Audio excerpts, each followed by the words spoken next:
And welcome back to Aussies taking over the NBA. It is a humble Wednesday night, the 4th of March. We're finally back after a week, about a week and a little bit. Yeah, big hiatus. Obviously, we are very much Sydney Kings fans and it's playoffs at the moment. And so we're covering that. So that's taking up a lot of our time. Benjamin's doing some good videos. So we take a little bit of hiatus. So we thought we'd come back with the final two playoff contending teams, really, from the Aussies' perspective. The Utah Jazz, and then obviously to finish off Philly, the most disappointing season of the year so far. But like, share, and subscribe. We're bringing you a Joe Ingles and a Jazz Down the Stretch podcast. I need to put something up on my wall that says, like, point to this side when you want to point at the socials. But yeah, it's good to be back. A little bit of a hiatus, a little bit of a lull post All-Star break. Aussies losing. Aussies, we're losing Aussies. They're disappearing. Injuries are happening. This could be the worst, I suppose, the worst year for Aussies, like in the NBA. Like we had so many high hopes, and two have been given the flick.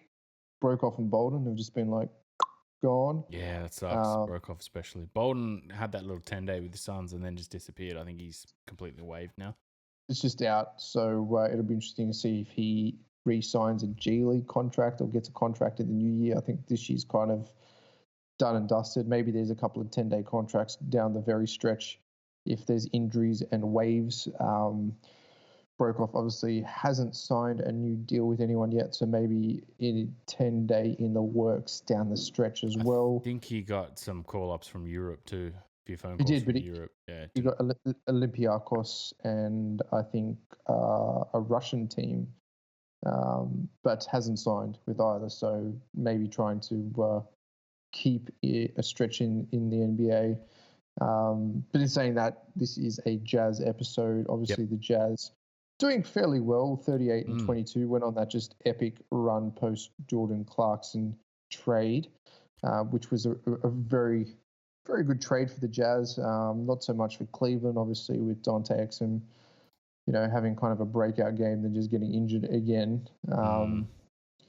And not really fitting that system, and Coach Bellin just getting the sack because he was trash, and just the whole team being trash, and it's a franchise that's just still sucked in the vortex of the LeBron James effect. So the Utah Jazz, now we were really high on the Jazz last year. Obviously, we predicted some great things and predicted some good things this year as well with the Conley trade. That really hasn't panned out the way we'd expected it.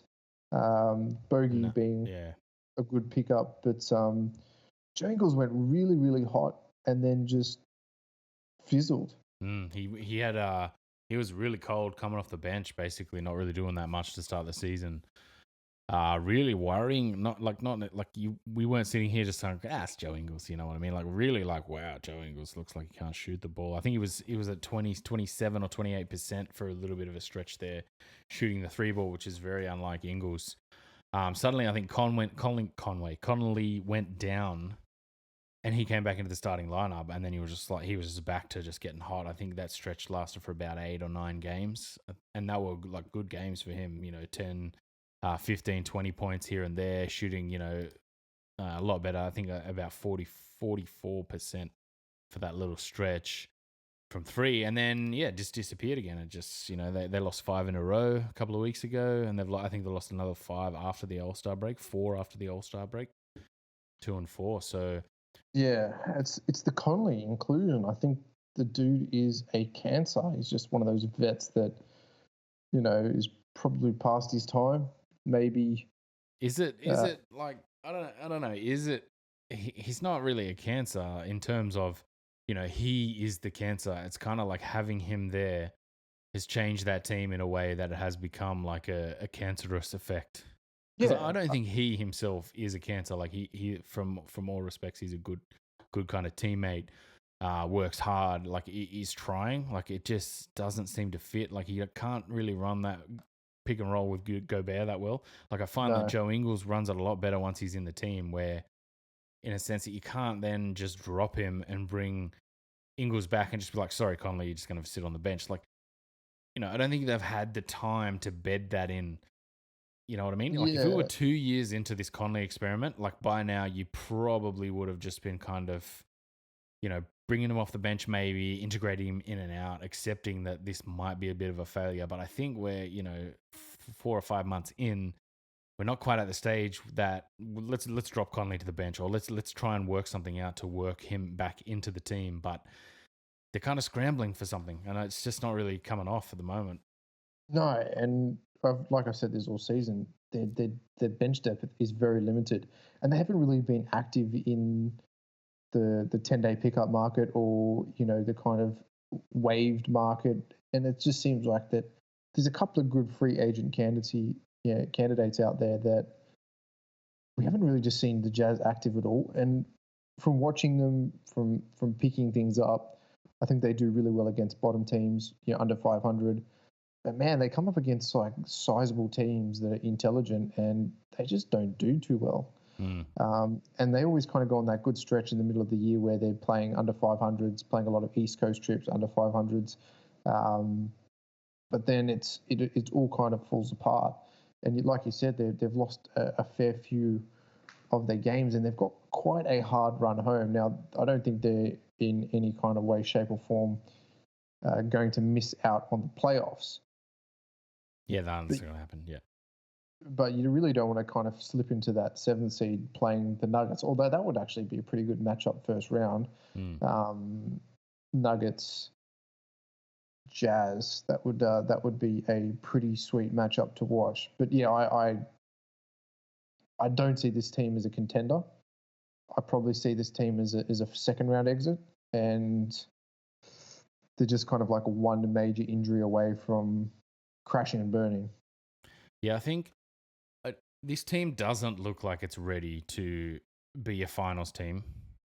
But at the same time, I think a first round exit would be a disappointment for what this team is. Like, I think comfortably getting to the second round is about the ceiling for this team. But at the same time, like, you can kind of see they're a couple of pieces short. Like you just said, their bench depth is actually pretty bad. Like, I was just looking at it here. They've got a lot of rookies kind of on their bench.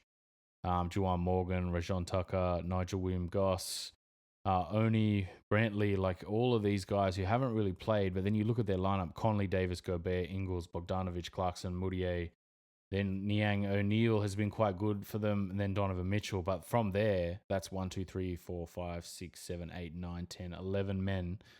Over the course of the season, obviously, you could probably want about 11 or 12 men. But then when it shortens down to 8, like I don't see 8 there that's, of the quality to get them to a finals or to a Western Conference final. I think Moutier drops out, and then kind of Ed Davis drops out, and then you're really kind of reaching, and you're looking at O'Neal and Niang are quite inexperienced and young, second and third year. And in terms of their stature, they're still very, very raw. Though they've been quite good this season, both of them have been quite good. And then Jordan Clarkson, putting him in a playoff series, you're like, I don't know what you can really expect out of him in terms of like playoff experience and playoff pedigree, where he's going to come up trumps in that kind of environment. So it'll be interesting to see. And then again, I still don't see the rest of that team, like the Gobert, Mitchell, Davis, Conley, Joe Ingles, Bogdanovich. Like they're still very much second tier playoff level guys. Like they're not the guys where they need to get to the finals, man. They need to be guys that are going to the finals, like your Kawhi, your LeBron type, Curry. They're not at that level yet. So, and can we see that? Would we see that kind of growth from them? No, because they're all kind of they've either been at the peak of their career. The only one you probably see growth out is Donovan Mitchell. They're kind of at the peak, or they're coming down from the peak. This is a team that is going to be interesting to see evolve over the next couple of years. Jangles is going to be 33. Conley's obviously going to be wiped from that contract, and then you've got nothing out of that Conley contract. You've had to trade, good assets like Jay Crowder and things like that to get that guy, and he's given you nothing for $30 million, and now you're stuck. You're not going to get a high pick. You haven't got any trade assets, and you're just rebuilding and hoping for the best kind of thing. Maybe picking up a good G League player here or there is potential, but you just don't know what you're going to get out of this team postseason. You would never look at this team and say, "Hey, defensive powerhouse." They're going to win on defense.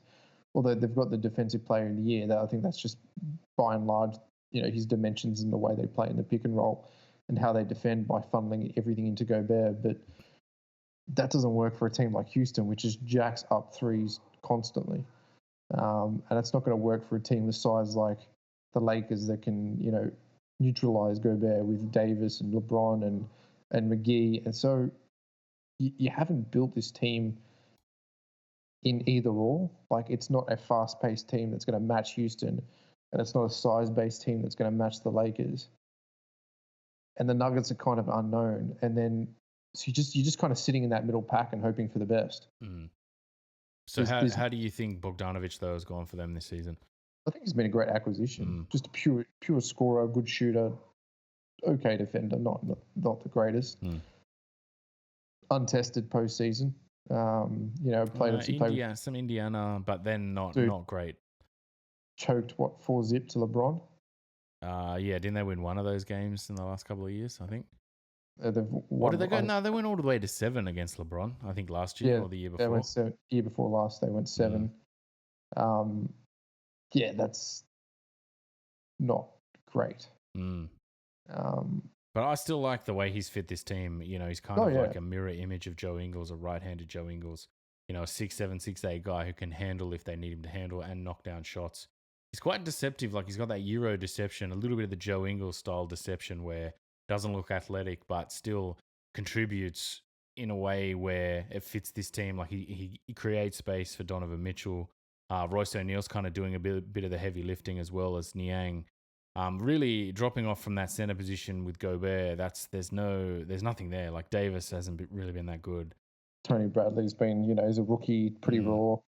You're going to get posterized really, and you can't play Gobert for 48 minutes a game. So what do you do in the postseason where everything's defense based and tightened up and play slows down? And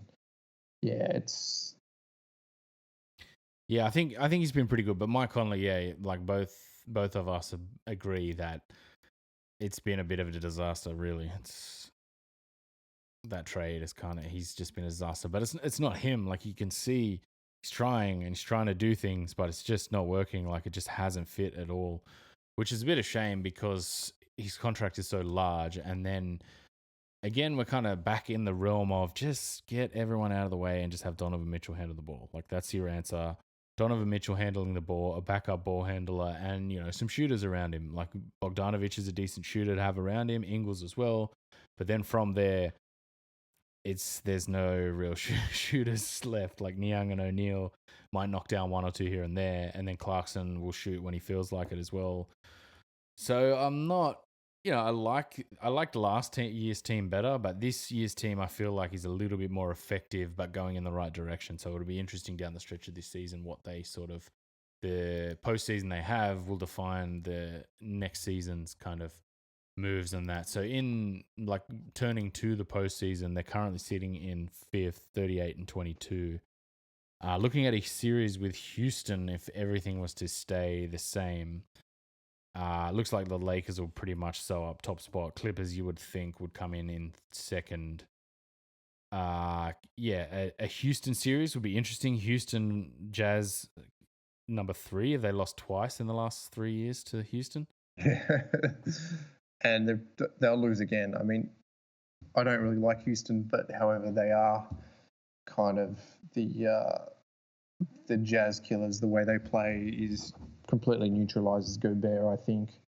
Man, Conley's got another year on that contract, $34 million next year.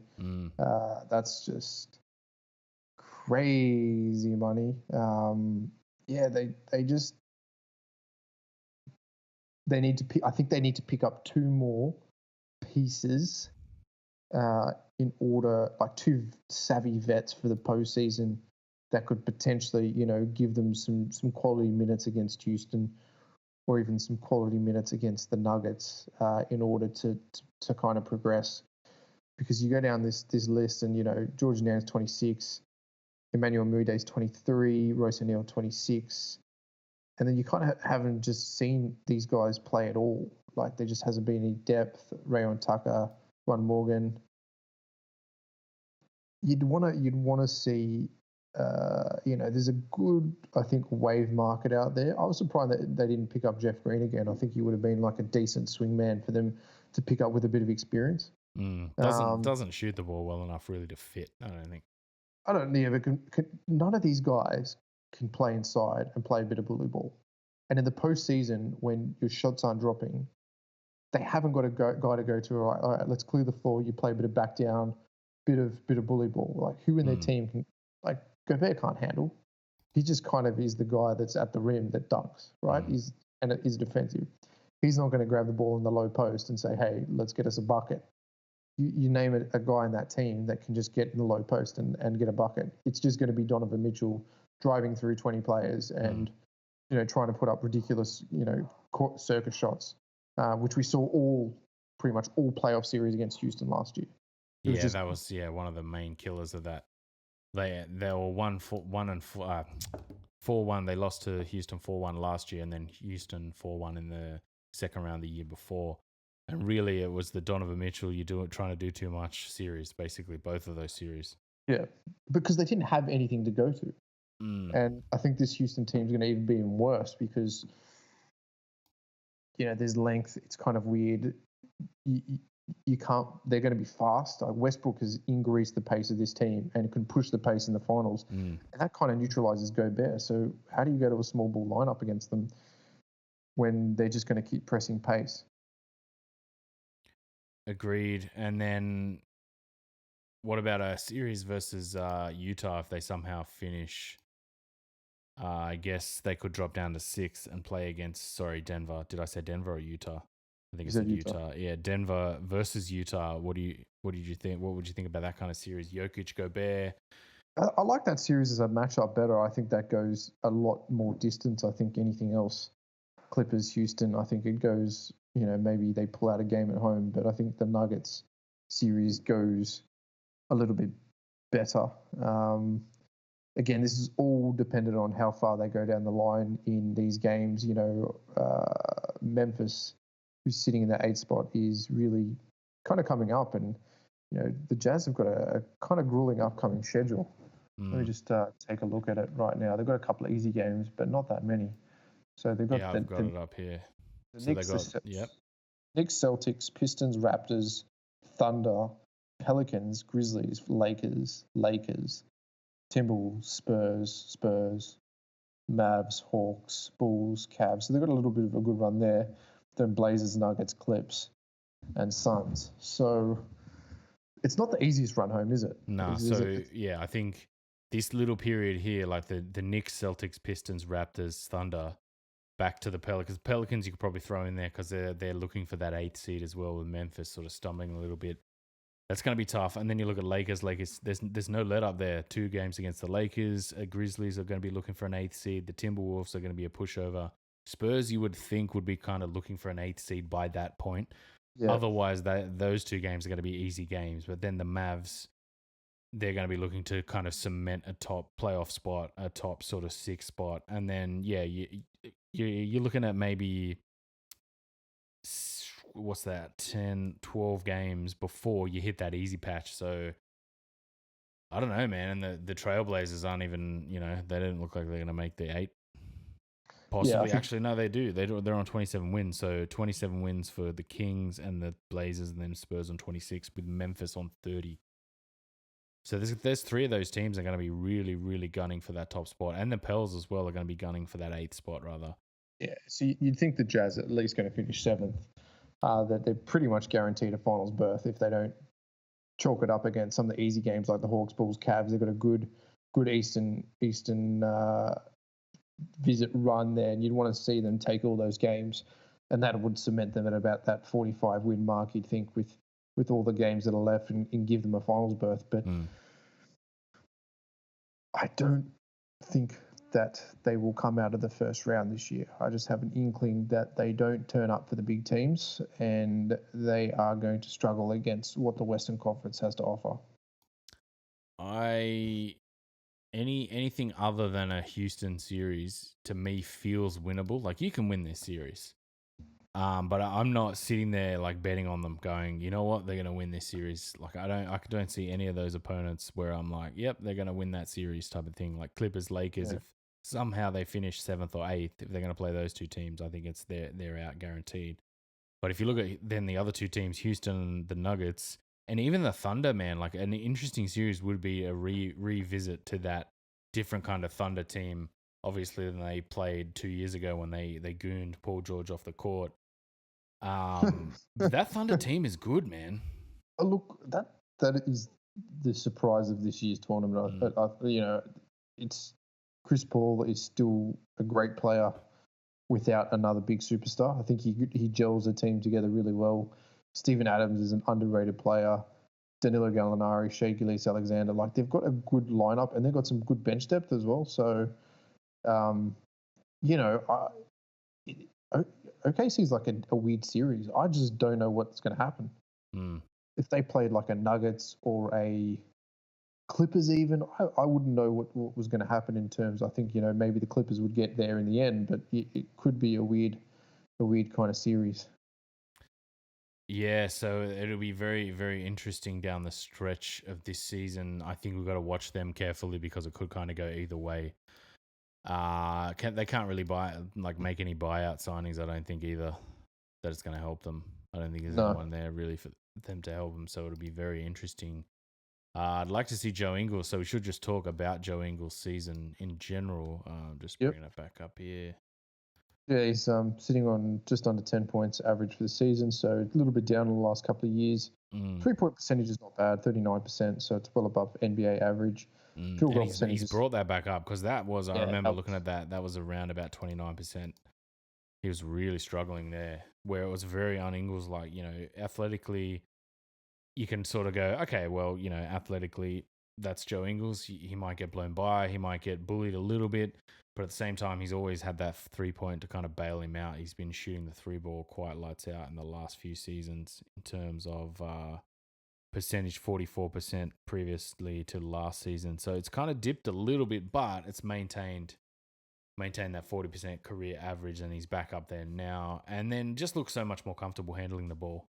Yeah, he's more of that playmaker, and I think he's played with Gobert and Mitchell now long enough that he knows how to facilitate. And when those game stretch really went ahead, it was the Joe Ingles show featuring a good Donovan Mitchell and Gobert and Bogdanovich just knocking down shots. Where when they kind of just bring Conley back into the fold, they kind of don't know what to do with Ingles and Conley because they don't complement each other.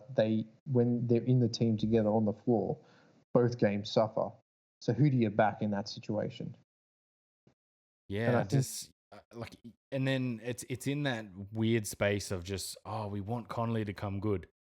You know what I mean? Like it isn't in a space of just cut it. It's over. Like cut it out. Like get rid of it. Which makes it hard, eh? It does make it hard. It makes it a bit tricky because you've got a stretch of 20-something games left. Can you make it work? Can you get that last 26 games going into the finals, or do you just go, we've really got to make a decision here. We either play Ingles as like the oversized small forward playmaker and play Donovan Mitchell off ball as a pure scorer, or do we go with Conley as a shoot first point guard and try and play the points game when he hasn't really proved anything like that this year? Yeah, they haven't been able to stagger it properly. It just hasn't worked. And I think a lot of that is the roster recalibration hasn't helped that aspect. Like I think if you had brought Conley into last year's team and then kind of kept last year's team together a little bit better, that might have gelled a bit better. But yeah, this year kind of like broke apart. They lost Favors, and some other of those rookies. Like you said, Crowder. But yeah, Joe Ingles having some crazy assist games, 10 assists, 8 assists in that run, 8, 5, 8, 5, 7, 10 against Chicago, 12 against Sacramento, and then 7, 8, 5, 6, 4, 8. I think he's passing the ball way better, and he's running that pick and roll way better with Gobert. 5.2 assists he's averaging this season, which is way above his career best at 3.6. It's really come of age, but again, it doesn't really fit what the Jazz are trying to do, really. Yeah, you're exactly right. And if you look at kind of Conley's stats, at his his peak. He's kind of 20 points a game, which for a $26 million salary is not great. He's never actually played a full season. I think he's played one full season in his second season. Just hugely injury prone. Averaging 17 points a game this year.